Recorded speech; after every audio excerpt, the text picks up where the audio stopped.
Mr. Speaker, we are not imbeciles running this country. We've learned from the mistakes of past. Central Bank today reports to a board, not just the central bank governor doing things with our Prime Minister at Paddy's Bar or at Bacchus Bar. I mean, I've been there on the side witnessing these conversations. We have a point of order. To try and put into question the integrity of professionals, Papua New Guinean professionals. These are career bankers, You should be proud of their achievements.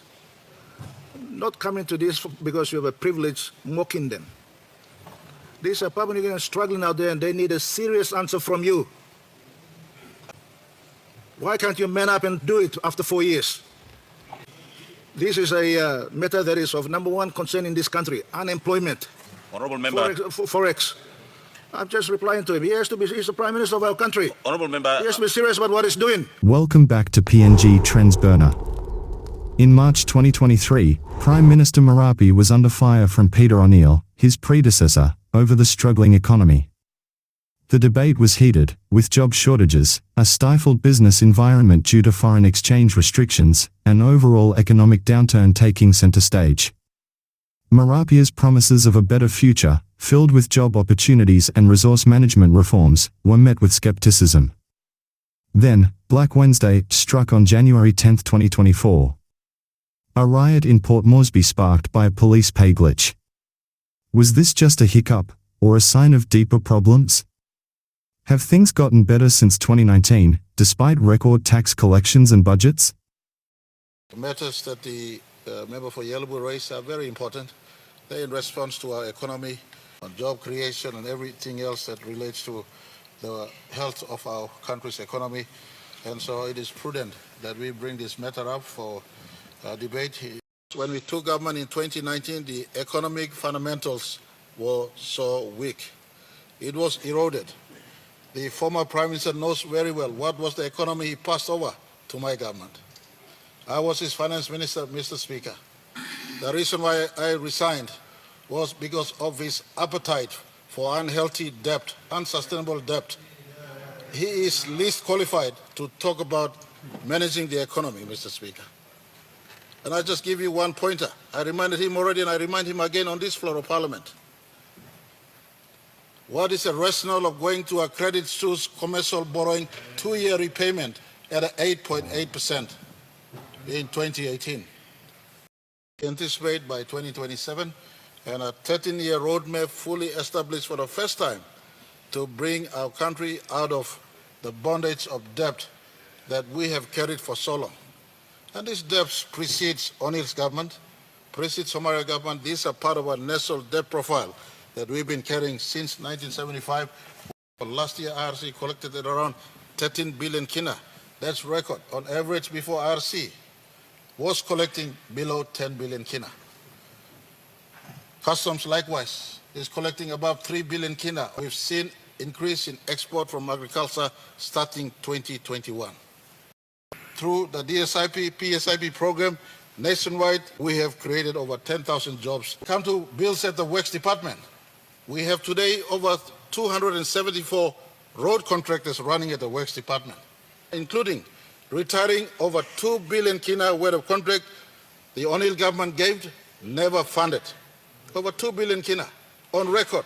Ask Works Secretary, he will confirm this. In fact, he came out to media already. These contractors, 274 of them, are employing Papua New Guineans. Acting Speaker, our government choose to engage more local contractors. Our focus on downstream processing remains number one area. You may not know that it yet, members of parliament, especially the member for Yalu Pangia, but things are turning around. And I just want to conclude by pointing to some few commentaries lately.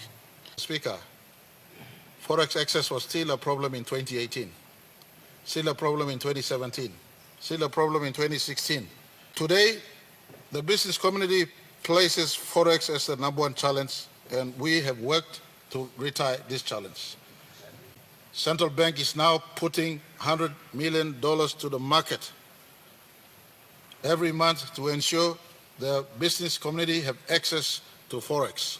Central Bank today reports to a board, not just the central bank governor doing things with a prime minister at Paddy's Bar or at Bacchus Bar.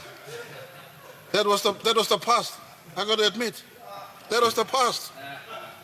I mean, you know, I've been there on the side witnessing this conversation.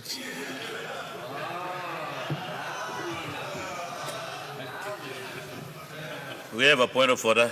I mean, Member for a for prime minister to try and put into question integrity of professionals, Papua New Guinean professionals. These are career bankers, you know. You should be proud of their achievements. Not coming to this because you have a privilege mocking them. These are Papua New Guineans struggling out there and they need a serious answer from you. Clear policies and programs from you.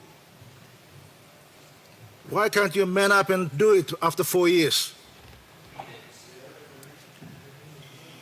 This is a matter that is of number one concern in this country, unemployment. Honourable Member. Forex. I'm just replying to him. He's the Prime Minister of our country. Honourable Member. He has to be serious about what he's doing. Mr. Acting Speaker, it has never been a Forex issue.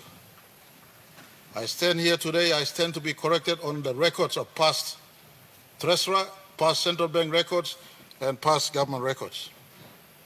The average of Forex reserve under Mr. O'Neill has always been at 6 to 7 billion kina in Forex. The average of Grand Chief Sir Michael Thomas Somare was around 8 to 9 billion when NA was in office.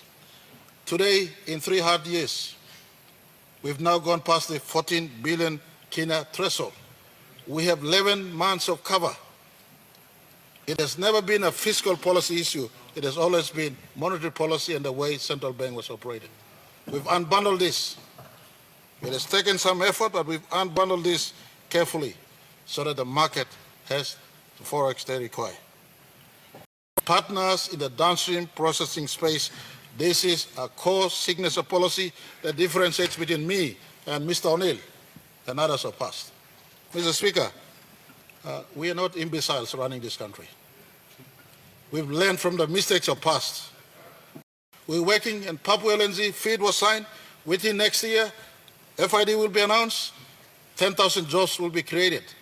But we want to bring these 10,000 jobs into our country. That's why Kumul Petroleum and the Education Department is working with Total to train more Papua New Guineans to work in the space. Don't listen to negative naysayers, especially the former past. I will not take advice from a Prime Minister who had the opportunity to Have things gotten better since 2019, despite record tax collections and budgets? Share your views in the comments. Remember to like, subscribe, and hit the bell for the latest in PNG.